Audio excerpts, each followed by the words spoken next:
Hello, you're listening to Wine Blast. I'm Susie, he's Peter, and we're both masters of wine who happen to be married to each other. Welcome to our weird and wonderful wine-fueled world. And welcome particularly to this episode where we have sunshine, fun, delicious wine, cool people, and good vibrations galore as we explore the Languedoc. There we go. What an introduction. Sunnies, check. Healthy thirst, check. Feather boa, check. Not sure about the last one. Doesn't matter. Flip-flops. It's all about the tone here. The Languedoc, it is a fascinating part of the wine world, isn't it? But you don't just have to take our word for it. You may already be familiar with it yourselves, in which case you'll know. Plus, it's always interesting to hear what other people have to say on the topic too. So the recently published, I think it's 5th edition of the Oxford Companion to Wine, calls the Languedoc France's best value, most fluid wine region. While the World Atlas of Wine says it's changed more than any other French wine region over the last 50 years. So 2 books there we cited in our 6 Best Wine Books episode. And here's another one, because Kermit Lynch, in his Adventures on the Wine Route, writes the following of the Languedoc. There is a wild, savage beauty to the landscape, stark and colourful at once, and the province abounds in medieval fortresses and cathedrals, impossible geological formations, sandy Mediterranean beaches, and unpretentious cuisine. How's that for painting a picture? It's good, isn't it? Yeah, it's all right. And as for whetting the appetite, he also writes, Languedoc is a land of enormous possibility. These are wines that grab you by the nose and force you to pay attention. So, pay attention we will. Indeed. And actually, here are a couple more views on why Languedoc is worthy of our attention. I mean, where to begin? What isn't exciting about Languedoc? There you go. A taste of the warm south. Very, very good value for money. A lot of choice, a lot of variety. If you would ask me like 10, 15 years ago that one day you will finish at the south of France making wine, I would never believe it. We can surprise with our new taste of the wines of Languedoc. So, lots to be getting on with there. That was writer Rupert Miller and wine producer Genia Vermiard of Domaine en Pelouse near Montpellier, both of whom we'll be hearing more from in due course. We'll also be featuring a couple more voices, plus tasting and recommending some fine examples of AOP Languedoc wine, as well as generally throwing our tuppence into the ring, as ever. Yeah, I think we will, as ever. And actually, we should at this point also thank AOP Languedoc for sponsoring this episode and giving us the opportunity to explore this intriguing and fast-changing region in our own inimitable and, important to add, objective, independent manner.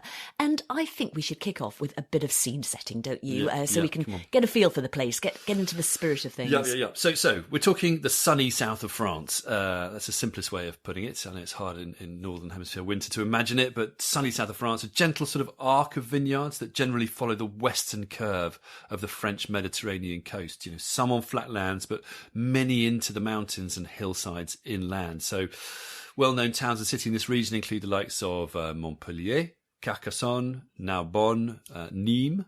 Is in the far east of the region. Yeah, I mean, we've loved visiting, haven't we, over the years? Yeah. Also tasting and enjoying the wines on a regular basis. Yeah, I think that's absolutely fine. Although you need to remember, I did get bitten by that stray dog once. You did. But I think that's a story for another time, don't you?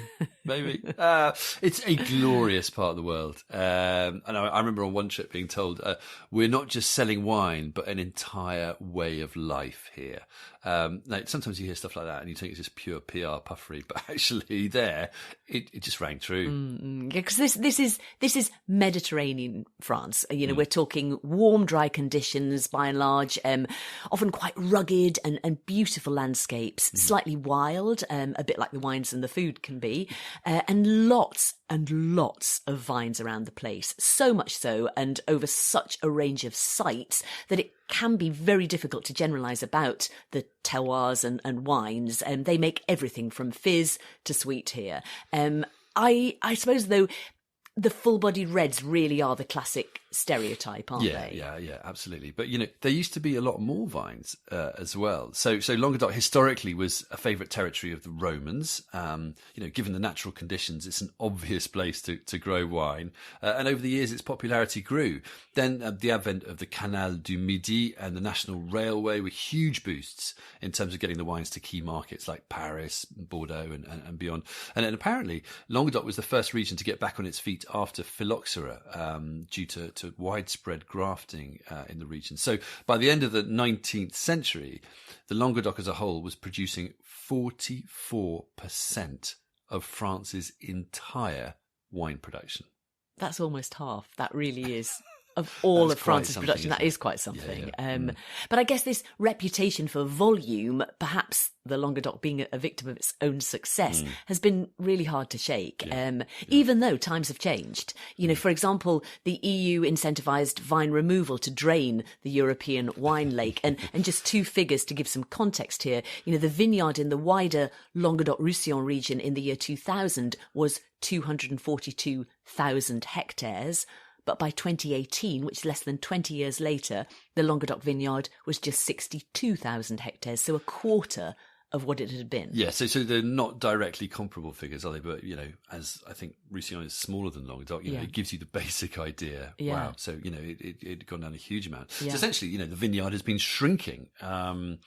You know, a process that hasn't been without its sort of shrinking pains, I suppose you might call it. You know, you've had traditional wine growers up in arms, you've had protests, you've had crisis distillation and all of that. But, you know, I think the bigger picture is that the wines generally from Languedoc have become more interesting with this process. Yeah, I mean, plus, because the vineyard land is relatively affordable, you know, lots of people have been buying in from outside the region. So you get this melting pot of creativity and innovation. I mean, hence this evolution and sense of dynamic change that people often pick up on as a hallmark of the place. Yeah. Now, there are many official categories of wine made in the broader Languedoc region.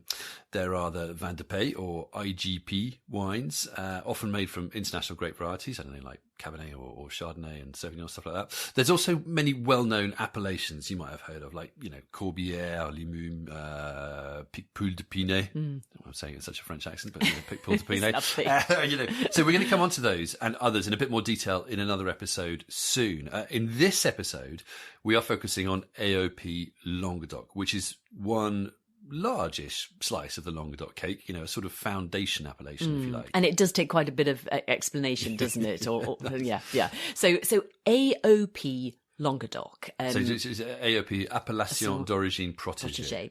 So this is an appellation that sort of sits between IGP, which is in English protected geographical indication, essentially what Vin de Pays was, and the more tightly delimited local appellations at the top of the tree.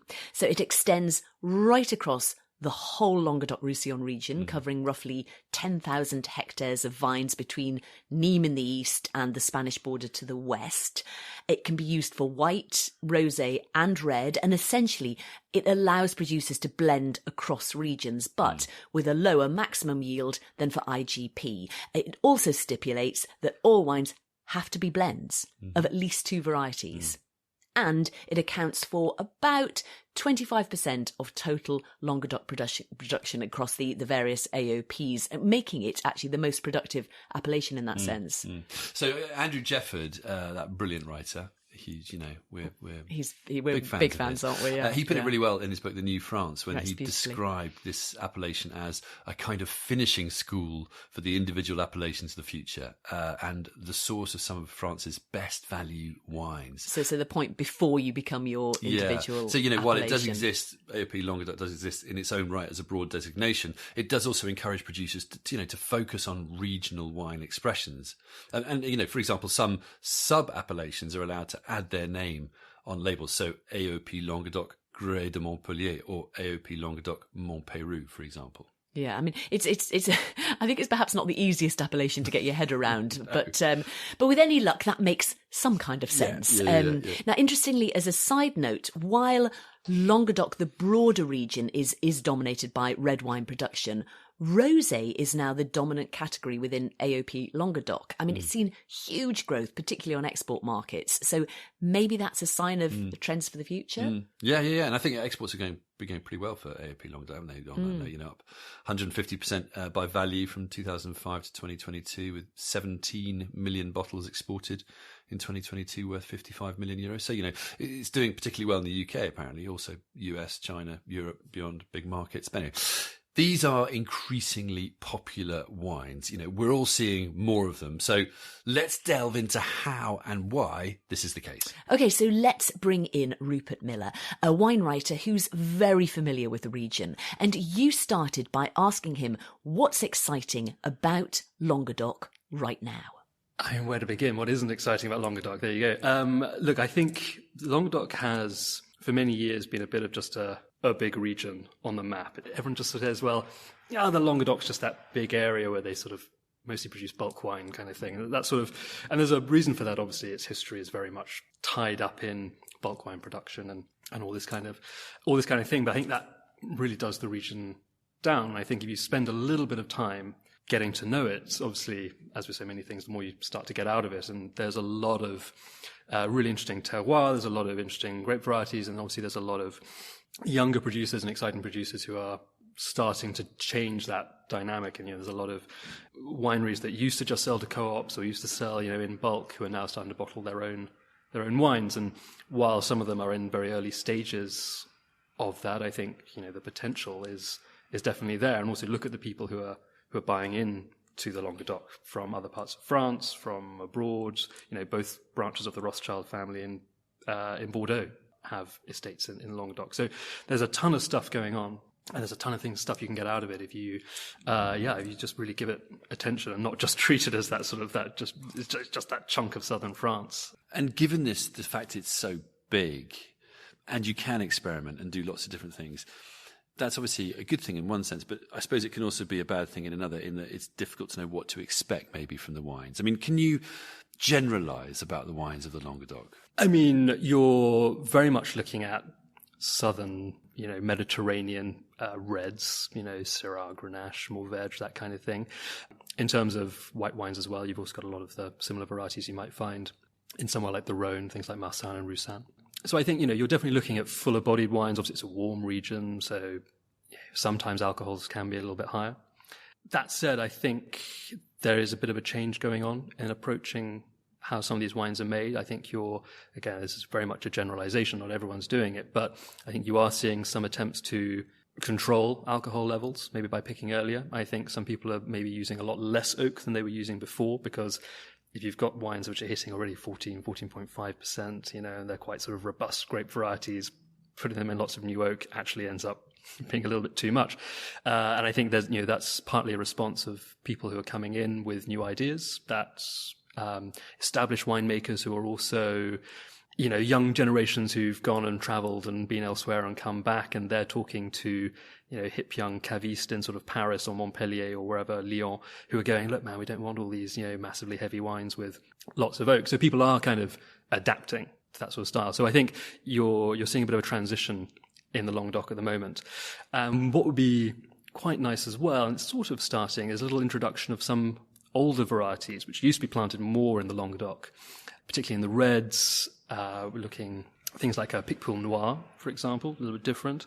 Or you've got a variety like, Aramon, which is the old one, which was doing a lot of the bulk wine production back in the day. But actually, what's interesting about some of these older varieties is that they ripen a bit earlier. They're a little bit lower in alcohol. They're not quite as intense, and sort of they don't get quite as ripe. So these are potentially interesting new grape varieties which could help sort of again balance out that and actually give it a little bit of distinction to the reds as well. So they're not just Syrah, Grenache, Mourvèdre, wonderful as they are. And obviously these other grape varieties are not, are indigenous, as it were, to the Languedoc. They're, actual French varieties rather than some of them, having been imported from Spain. And then white-wise as well, there's a very similar thing. I mean, obviously Languedoc has its own varieties like Picpoul, hugely popular. Grape varieties like Bourboulin as well, which is super. And again, a nice point of difference because you don't really find that in many other parts of France. And again, they've got some other white indigenous varieties which are starting to kind of creep back in, I think, as people look to adapt their style, are looking at how they can adapt to climate change, which is another problem in the Languedoc and these warm areas. So I think while in some ways you've got reds and whites, which you can find, which are very southern French as we sort of imagine them, there are changes going on to make them more to sort of modern taste and following trends and adapting to climate change. Plus there's a bit of I think there's a small but perhaps growing revival in, hey, let's try some of these older varieties out as well. That's really interesting. Now, you talked about white and red there. What about rosé? Rosé, well, obviously the rosé boom sparked by their neighbours over in Provence, and I think the more you talk to producers down in the Languedoc, the more they'll tell you how much more rosé they're now making. Another point of climate change. Sometimes people are looking around and thinking these reds are too much, they're too alcoholic, they're too ripe. Maybe these areas aren't, so good for the reds we're trying to produce. But obviously, if you pick them early, you can make rosé out of them just as well. And I think actually, if you're looking for really good rosé, pale rosé, it's exactly the kind of thing you get from over in other parts of France. The Languedoc actually has a huge amount to offer, and they're nowhere near as expensive as some other ones as well. It's an interesting concept, this value for money one, isn't it? Because on the one hand, Languedoc is known for producing good value wines, but at the same time, people are saying, but hang on, if I need to make better wines in a climate change era, I need to put the prices up because that's much more sustainable. Where do you think the balance is in there? Is Languedoc still good value for money? Is that changing? Definitely good value for money, for sure. I mean, I think as certain other wines from France go up and up and up in money, then of course Languedoc's always going to look very good in comparison. So no, it's a very, very happy hunting ground if you're a big fan of French wines and sort of the general style of French wine, particularly if it comes from these sort of southern areas, if you like your Grenache and so on, and your Syrah. So definitely worth looking around in Languedoc. I think, you have got certain producers who are pushing the envelope. Gérard Bertrand is always one who's, absolutely out there making kind of cuvées and sort of putting higher prices on them. And that's good. I mean, any region needs people to be sort of pushing it and sort of saying, look, these are good wines. This region is capable of producing good wines and they deserve to be bought for good money rather than just sort of pittance. Because obviously, while everyone wants everything to be sort of good value and wallet friendly, obviously that has to be at a level where producers are also able to survive. Why should people buy Languedoc wines, you think? What's the reason to buy them? A taste of the warm south, very, very good value for money, a lot of choice, a lot of variety. I think the Languedoc is a really great place for people to go looking around in terms of variety, reds, whites, rosés, sparkling wines as well. And a huge amount of history too. I mean, again, it's easy to forget that Languedoc is one of the places where the Romans first arrived in, Gaul, as it was then, and began planting vines. So this place has a huge, huge history of wine production. And while it went a little bit had a bit of a wobble in the middle with some of its bulk wine past, I think it's rediscovering its roots, really. And it's a very exciting region in France right now. Rupert, thank you very much indeed. Thank you, Peter.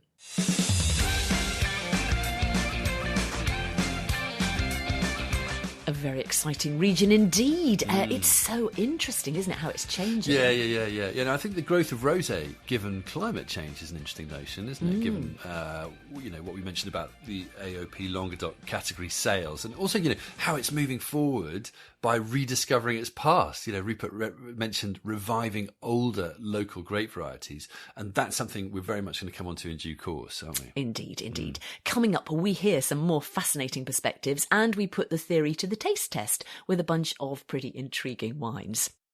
To recap so far, the Languedoc has a long wine history. It's an expansive and diverse region in French Mediterranean territory that used to focus on quantity, but now increasingly quality is the aim.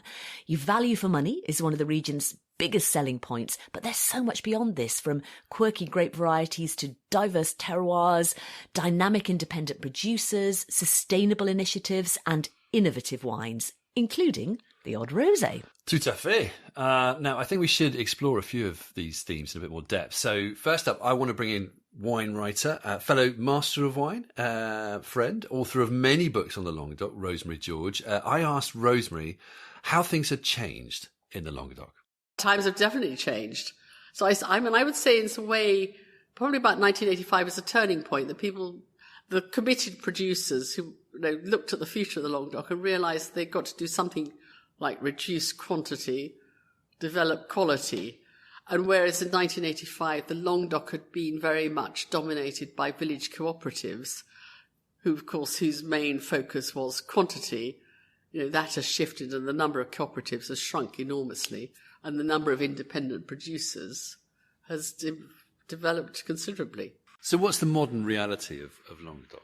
I think some wonderfully drinkable wines. on the whole, good value for money. They haven't sort of hit the stratosphere of Bordeaux, Burgundy, and increasingly the Rhone. Yeah, they're very accessible wines, both white and red.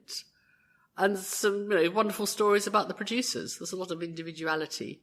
A lot of outsiders are drawn to the Languedoc. If you ask people what they did before, and it's often a midlife choice, and they've done all sorts of other things. They've been worked in films and journalism and architecture and this and that. That's all quite exciting. They aren't just it's not just family estates. And maybe talking a bit more about classical appellation wines.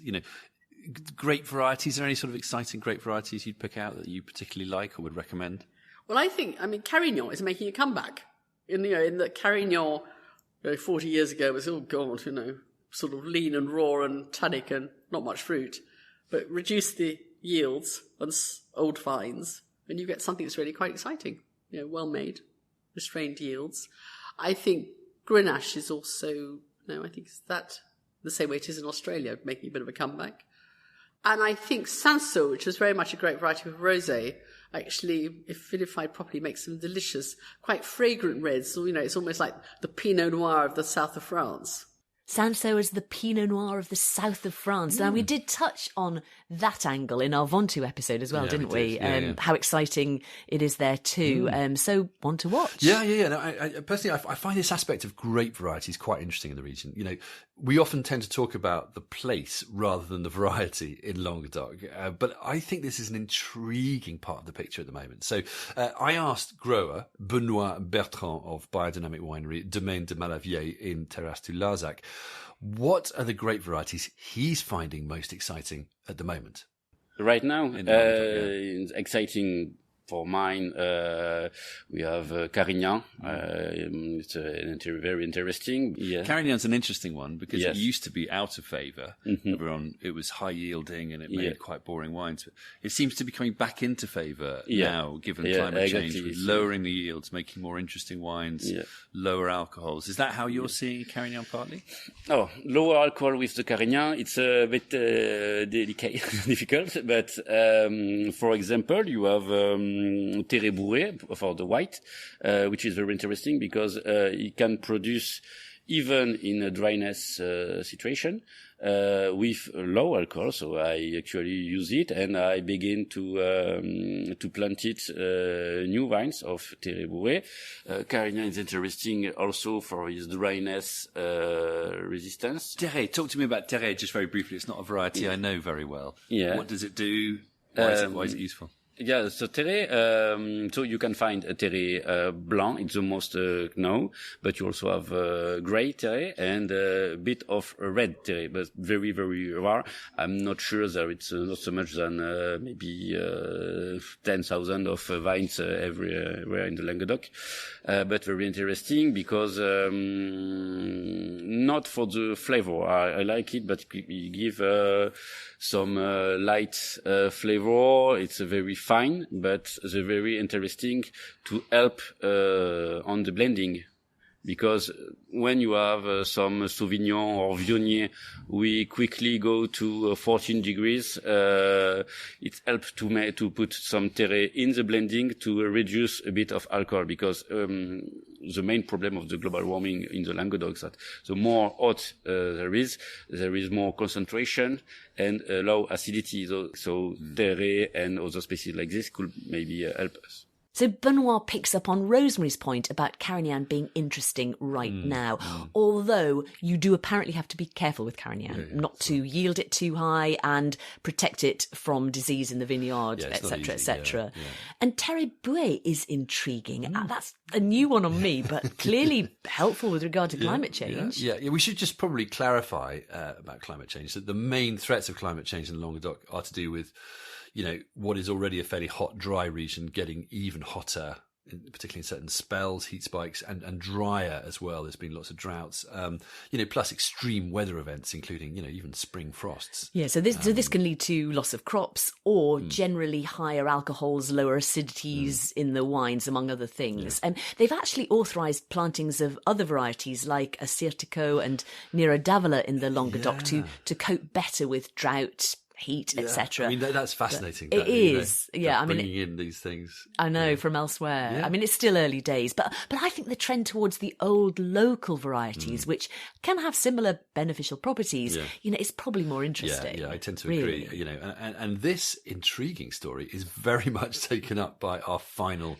guest. Yeah, and this is Genia from Domaine en Plus near Montpellier. That's right, spot on. So Genia's story is a fabulous one. She's originally from Lithuania. And was working as a pharmacist in Scotland when she took a trip to Languedoc in 2014, and it changed her life. This is all sounding very romantic. Yeah, no, we should be playing some sort of stirring violin music, shouldn't we? I would ask you to sort of Not fill personally in, but playing. no, Don't maybe think not. so. Anyway, That would be Genia very, fell in love with the culture, violins or no violins. She fell in love with the gastronomy, the beautiful landscapes of Languedoc, and she also fell in love with Thibaut Vermillard, who was starting to renovate his grandfather's old vineyard. They got married, she moved to France, and they launched themselves wholeheartedly into their wine project, part of which involved rescuing ancient grape varieties. So you see where I'm going here. It's all starting to make sense. Yeah, so I asked Genia how it all started and to tell us a bit more about the project. Yes, if you would ask me like 10, 15 years ago that one day you will finish at the south of France making wine, I would never believe it. So now today it has been almost 10 years since I'm living in France and working with the vines and making wine. We renovated family vineyards.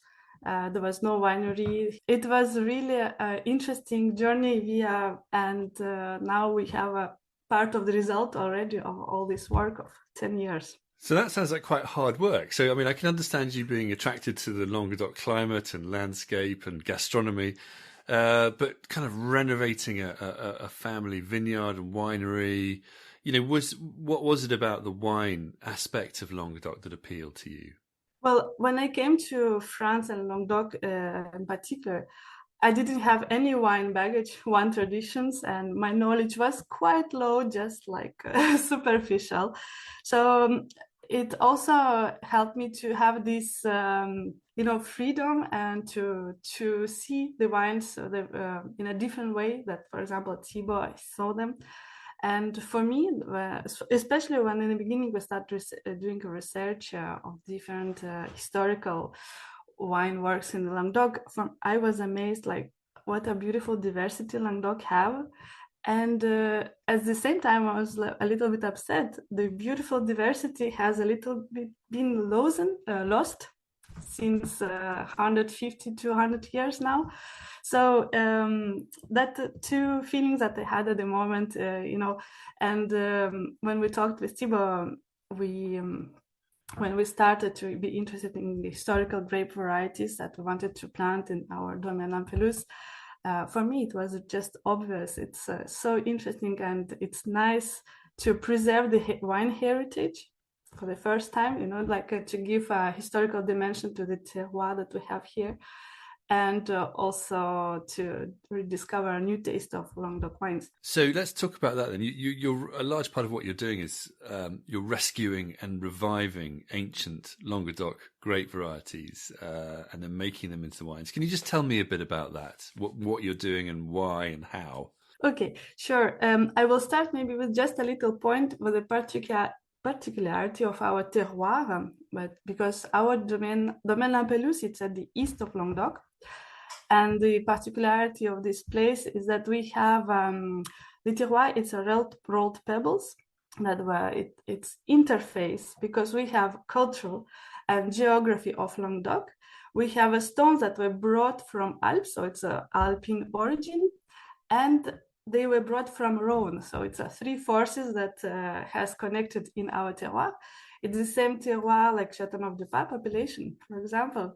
So for us, when we started to looking for grape varieties and choosing what we want to plant, one thing was really important, to keep the connection between grape variety and terroir, because they live together, so they need to be well connected and well adapted to each other. That's why also we choose some of the grape varieties that are native from Languedoc, and some grape varieties that are from Châteauneuf-du-Pape appellation, like Counoise or Picardon, that comes from Châteauneuf-du-Pape.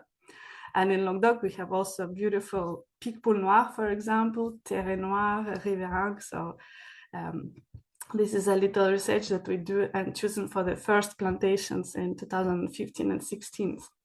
The two main axes, it was one for historical dimension for, this highlight this heritage, and the second one also when we wanted to build a vineyard that would be also resilient in facing the climate change, global warming.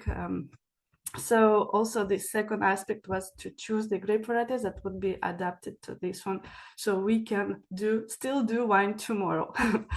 So we do a selection on different grapes, and first it was kind of theoretical and historical research and approach, a little bit exchange with another winemakers.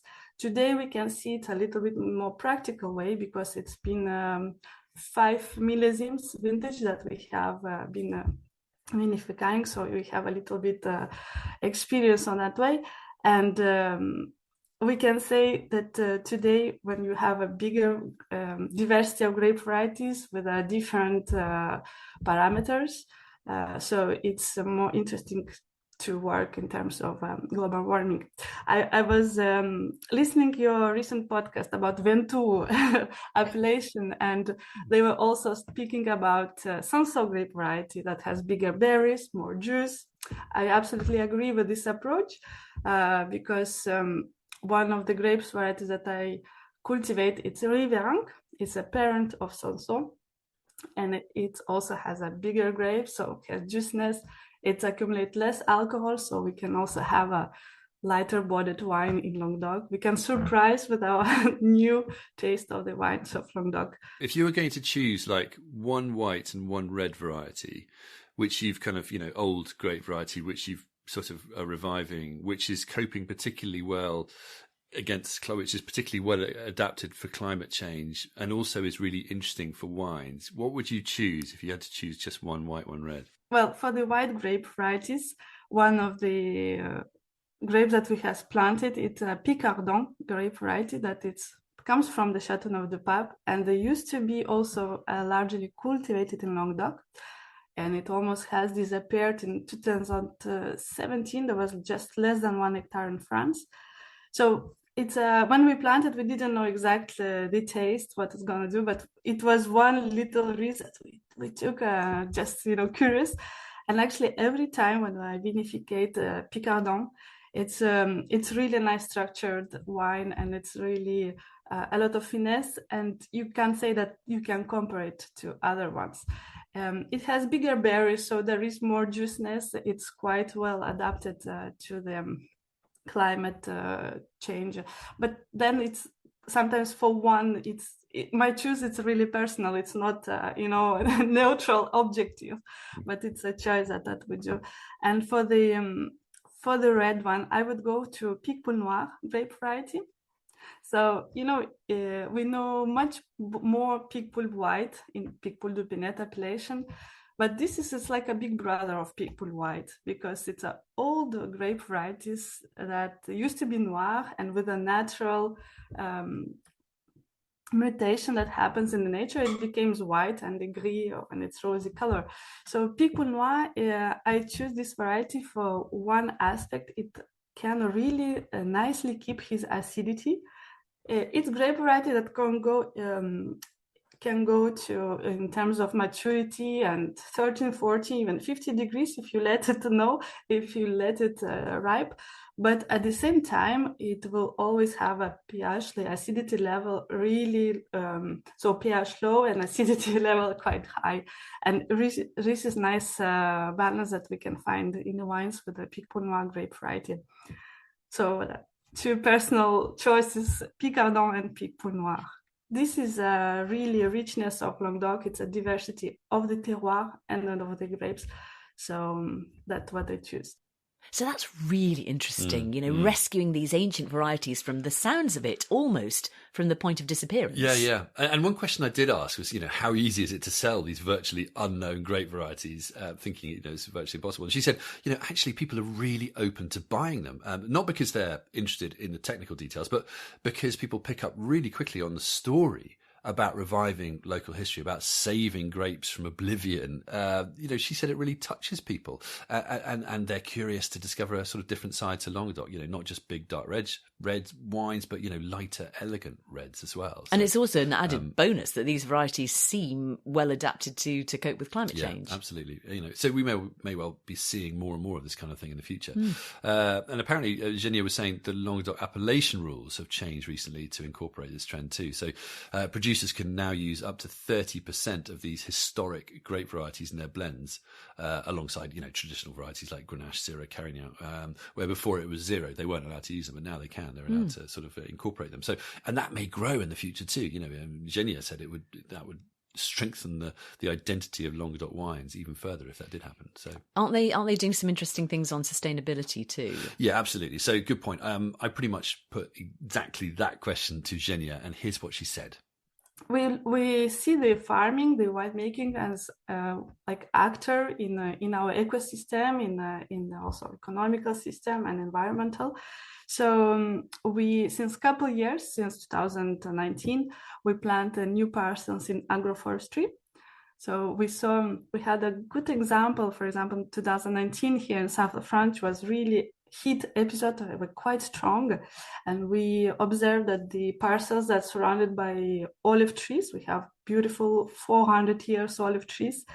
So this little ecosystem creates a little bit more freshness in the parcel. So this is also how we plant our new lands. So it's not like one, when you see without ending the vineyards. No, it's more like little plots separated by olive tree that allows to have their own microbiology and symbiosis between mycorrhizas and the plants. So you're planting olive trees in you have rows of vineyards, then every so often you have a row of olive trees. Every 12 rows of the vineyards, 12 rows vineyards, 1 row of olive tree. You're finding that helps with the microclimate, sort of almost lower the temperatures or increase the humidity or improve the root systems?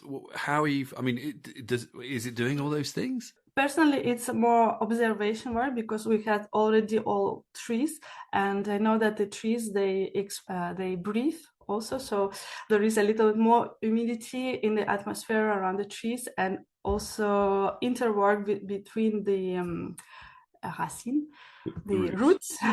Thank you. So these little factors, multi-factors, I would say, there is no one answer, makes that the microclimates are a little bit more fresh and also more resilient for the diseases or for the heats, even for the frozen, sometimes in the spring. So it's one of the choices that we do. We do organic farming since 2015, but then little by little we add, possibilities, because today I would say that there is no one perfect good answer. Can you adapt to the global warming, climate change? So there are multiple choices that you could do in the farming, and then you adapt what landscape you have, what size also of your estate is. So many different choices. Gina, thank you so much. You're very welcome, Peter.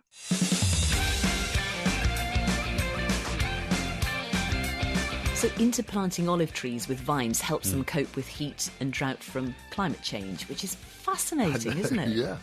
Agroforestry. There we are. It does sound like there's something to it.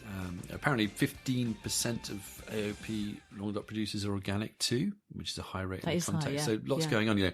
What I love about Domaine en Pelouse is they're doing great, really innovative work, but very much rooted in local identity and traditions too.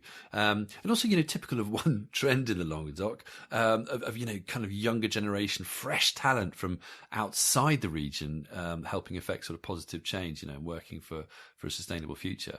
So lots there. It's a lovely story. Right, so we've got 1 or 2 AOP Languedoc wines to taste and recommend, haven't we, before we finish up? And we're starting with the Chateau de Lascaux Garrigue Blanc 2021. Now, this is a biodynamic producer based in Pic Saint-Loup. This white is mainly Vermentino, and it's a classic southern French white. You've got waxy red apple aromas. It's quite generous. It's spicy. It's got a warming sort of palate with a lovely creamy, easy texture. It's very drinkable. And actually, although I say generous, it's 13% alcohol, so not crazily high alcohol. About £20. Yeah, it's really nice. Now, we could not recommend a rosé, so I've got the Paul Mas Jardin de Rose Traviata 2022, which is $13.99 from Waitrose. It's quite a sort of fancy flute bottle, isn't it, with a glass top. But it's the wine itself. It's really characterful, isn't it? It's full of juicy dark fruit and sort of rosehip notes. A bit more oomph than you might expect from Provence, for example, which I think is what Languedoc is about. That bit more character, bit more weight. Really sort of satisfying rosé. Paul Mas, obviously, a name many people will recommend. One of the bigger producers in the region. Now we've also got a series of excellent reds, as you might expect. And first up is the Bergerie du Capucin Les Sons Pas du Berger Rouge 2020. Whew, long name. Love the French. Gotta earn it. Just one whiff of this and you are transported straight to the herb-covered, sun-drenched slopes of Languedoc. It's so evocative. You've got really wonderful aromas of wild herbs and some wood smoke, a bit of incense, leathery, dark olives, and then this sort of mouthful of juicy, bittersweet dark berry fruit. It's a classic Languedoc red. I would say ideal for a cassoulet. And so much wine for £16 or about that much. Absolutely. So I've got another red. It's not dissimilar in style, actually, maybe with even more sort of density and richness. It's the Domaine de Roquemal Les Grès 2020 from Grès de Montpellier, the subzone. Your Capucin was mainly Grenache with some Syrah. This is mainly Syrah with some Grenache and Cinsault. It's a tiny bit more expensive at just over 20 quid, but it's absolutely captivating. It's got aromas of sort of candle wax and plum and sandalwood, and then this really complex, intense, bittersweet palate profile. It's so foodie, just gorgeous. Yeah, I love that one. Gorgeous. And we've got another red from the same area, but different in style. So this is Domaine Ampelus, and it's the Languedoc Grès de Montpellier 2022. Now, this is an equal Syrah Grenache blend, but Genier explained their terroir gives freshness to their wines, and this wine captures that perfectly, doesn't it? It's wonderfully refreshing and lifted. You've got some floral, sort of brambly aromas, and then in your mouth you've got that elegance and intensity and persistence, really fine tannins, savoury undertones. There's a lot of savouriness in all of these wines. It's serious, but it's so enjoyable. And again, a great food wine. Yeah, I mean, I have to say, we tried a whole bunch of wines from Ampelus, didn't we? Yeah, we did. They were genuinely outstanding. Yeah. Not just good, but different, refreshing, sort of characterful, elegant wines. Yeah, it's sort of pale and lifted and with really refreshing. With such intensity as well. That's really hard to do. Yeah. So this is definitely a Languedoc producer to discover, if you don't know them already. Their wines aren't in the UK yet, but hopefully they will be soon. Now, one final tip from me, the Clos des Nines Lorraine 2020. It's about 22 quid. It's organic. It's another sort of lighter, lifted style that uses a fair bit of Cinsault, which we've discussed. I just think it's lovely to see these really sort of poised, lighter styles coming out of Languedoc now. Still with that bittersweet intensity, so typical of the region, but just with real elegance and lift and grace. It's so exciting. And one final wine. We couldn't resist, could we, dipping into our own cellar to find an older vintage. And we found one at the back somewhere, covered in dust, looking a bit sorry for itself. It probably hasn't been very well looked after, but we picked it out, and it's the Domaine Les Aurelles Solène 2000. 2000. And it's stunning, isn't it? Oh, it is really testament to how this rugged, wild character of Languedoc Reds can age and develop. It's from the Pézenas subzone, which is quite well known, and I think it's a blend of Carignan and Grenache. Yeah. But it's just, it's properly aged, and funky, but it's just good. Yeah, what a glassful. I think Kermit Lynch talks about how the best Languedoc wines penetrate right into one's bloodstream, and I think this is a brilliant example of that. Almost tastes quite bloody, doesn't it? Sort of meaty feral. and Absolutely, it's just sort of leathery wild, but it's also so complex and serious and savoury. I guess it's a real attention grabber, isn't it, of a wine? And that's something we did promise at the outset of this episode, if I'm remembering it rightly. Indeed, we did. So some wonderfully characterful, elegant, refreshingly different wines there from AOP Languedoc. I think one tip we would give when it comes to Languedoc wines is choose your producer with care. You know, it's the one key to quality in such a diverse region. You know, obviously the wines we've recommended here are good, in our humble opinion. But this is one region to seek out advice and tips. It will definitely sort of fast track your journey to pleasure. Yeah, and that could be your local wine merchant or whoever. But don't be afraid to ask for advice. It's, you know, the rewards are right there in the glass. One other point to mention is, you know, we've mentioned these wines probably work best with food. In fact, Benoit mentioned how good his mum's ratatouille is with Languedoc Red. Rupert recommended cassoulet with the same. You know, we haven't really had time to go into this, but the good news is we will be circling back to this topic in another episode very soon. So keep your eyes peeled and your ears peeled. Such a thing can be done for that one. So, by way of closing summary, Languedoc is a vibrant, fast-evolving wine region, famous in the past for quantity, but now increasingly associated with diversity, value for money, and characterful wines across a host of styles. Climate change is presenting challenges, which producers are responding to, often in innovative and sometimes surprising ways. This, plus the influx of outsider talent and younger generations, often making their own wine rather than supplying co-ops, is making for a dynamic wine scene very much worthy of your attention. Now, we'll put all the wine details on our show notes and social media as usual. Thanks to our sponsors, AOP Languedoc, and also our interviewees, Rupert Miller, Rosemary George, Benoit Bertrand, and Genia Vermillard. And of course, thanks to you for listening. Until next time, cheers.